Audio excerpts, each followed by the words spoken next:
दुनिया की सबसे बड़ी इलेक्ट्रिक व्हीकल कंपनी टेस्ला अब भारत आने को पूरी तरह से तैयार है। एलन मस्क साल 2022 से टेस्ला की भारत में एंट्री की कोशिश कर रहे हैं। इस बीच हाल ही में प्रधानमंत्री नरेंद्र मोदी और एलन मस्क की अमेरिका में मुलाकात हुई और हफ्ते भर से कम समय में टेस्ला ने इंडिया में अपने शोरूम के लिए लीज पर जगह लेने और स्टाफ की हायरिंग की प्रक्रिया शुरू कर दी है। लेकिन क्या इसी के साथ एलन मस्क अमेरिका के राष्ट्रपति और अपने दोस्त डोनाल्ड ट्रंप को धोखा देने जा रहे हैं? क्यों? क्योंकि डोनाल्ड ट्रंप ने एलन मस्क के इस कदम को काफी अनफेयर बताया है। एलन मस्क की भारत में एंट्री को लेकर हमेशा ये शिकायत रही थी कि यहाँ पर इंपोर्ट ड्यूटी काफी ज्यादा है। अब भारत ने अपनी ईवी पॉलिसी में बदलाव कर दिया है, जिसके हिसाब से टेस्ला हर साल अपनी 8000 कार तक सिर्फ 15% इंपोर्ट ड्यूटी के साथ इंडिया ला सकता है। हालांकि इसके लिए उसे भारत में कम से कम $50 करोड़ का निवेश भी करना होगा और अपनी एक फैक्ट्री को यहाँ पर लगाना होगा। एलन मस्क के इंडिया में टेस्ला की एंट्री को लेकर बढ़ाए गए कदम पर अमेरिका के राष्ट्रपति डोनाल्ड ट्रंप का बयान सामने आया है। डोनाल्ड ट्रंप और टेस्ला के मालिक एलन मस्क हाल में अमेरिका के एक टेलीविजन प्रेजेंटर सी हैनिटी को इंटरव्यू दे रहे थे। इसी दौरान डोनाल्ड ट्रंप ने कहा कि यदि एलन मस्क भारत में एक फैक्ट्री लगाते हैं तो ये हमारे साथ अनुचित, बहुत ज्यादा अनुचित होगा।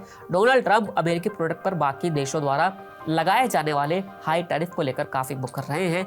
इस बातचीत के दौरान उन्होंने कहा था कि दुनिया के हर देश ने हमारा फायदा उठाया है। ये काम उन्होंने टैरिफ लगाकर किया है। उनके लिए वहां कार बेचना लगभग नामुमकिन है। भारत 100% इंपोर्ट ड्यूटी लेता है। इसके बाद एलन मस्क ने भी उनकी बात में हामी भरी थी। व्हाइट हाउस की एक रिपोर्ट के मुताबिक भारत में अमेरिका से मोटरसाइकिल इंपोर्ट करने पर 100% टैरिफ लगता है, जबकि अमेरिका भारत से मोटरसाइकिल मंगाने पर सिर्फ 2.4% ही टैक्स लेता है। डोनाल्ड ट्रंप ने कहा कि ऐसे में अगर वो भारत में फैक्ट्री लगाते हैं तो ये हो सकता है कि उनके लिए ठीक हो, लेकिन हमारे लिए काफ़ी अनुचित होगा। डोनाल्ड ट्रंप का ये बयान ऐसे समय पर आया है जब एलन मस्क को उनकी सरकार में काफ़ी पावरफुल रोल दिया गया है। ट्रंप सरकार ने डिपार्टमेंट ऑफ गवर्नमेंट एफिशिएंसी बनाया है, जिसका प्रमुख एलन मस्क को बनाया गया है। ये डिपार्टमेंट अमेरिकी सरकार के लगभग सभी विभागों की स्क्रूटनी कर रहा है और वहां हो रही धन की गड़बड़ी को उजागर करने और सरकारी खर्च को घटाने का काम कर रहा है। हाल में डोनाल्ड ट्रंप स्विट्जरलैंड के दावोस में होने वाले वर्ल्ड इकोनॉमिक फोरम को जब संबोधित कर रहे थे, तब उन्होंने दुनिया भर की कंपनियों से अमेरिका में प्रोडक्ट्स बनाने का आह्वान किया था। नहीं तो उन्होंने कंपनियों से उनके जवाबी टैरिफ की नीति को झेलने के लिए तैयार रहने को कहा था। ऐसे में एलन मस्क का भारत में टेस्ला की फैक्ट्री लगाना क्या डोनाल्ड ट्रंप की मेक इन अमेरिका नीति के साथ धोखा होगा? ये देखने वाली बात होगी।